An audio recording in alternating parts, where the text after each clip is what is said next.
மாலை முரசு பத்திரிகை ஆரம்பிக்கிறாங்க. அவங்க எடுத்த எடுப்பிலேயே ஒவ்வொரு சனிக்கிழமை எண்ணுக்கும் வாசகர்கள் ஒரு கதை எழுதி அனுப்பலாம். அப்படி எழுதி அனுப்பி அந்த கதை நல்லா இருந்துக்கிற பட்சத்தில் ₹10 பரிசு கொடுக்கப்படும். ₹10 இன்னைக்கு ₹1000. இப்போ 2 நண்பர்கள் என்ன சொன்னாங்கன்னா, நீ மாலை முரசுக்கு ஒரு கதை எழுதி போடு, ₹10 வந்தா நம்ம ஹோட்டலுக்கு போய் சாப்பிட்டுட்டு சினிமாவுக்கு போகலாம் அப்படின்னு சொல்லி என்னை தூண்டி விட்டாங்க.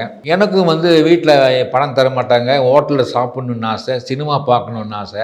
அதனால் ஒரு கதை எழுதலான்னு சொல்லி இருந்தேன். அப்போ அலிபாபாவும் 40 திருடர்களுங்கிற ஒரு கதை, அது ரொம்ப பிரபலமாக ஓடின படம். எம்ஜிஆர் நடித்த, பானுமதி நடித்த படம். அதில் ஒரு பாட்டு, உன்னை விட மாட்டேன் உண்மையில் நானே. பானுமதி கையில் கத்தி வச்சுக்கிட்டு குத்துற மாதிரி போவாங்க. கடைசியில் பார்த்தீங்கன்னா பின்னாடி கட்டியிருக்க கைத்தை அறுத்து விட்டுருவாங்க கத்தியில். அந்த சஸ்பென்ஷன் ரொம்ப பிடிச்சது.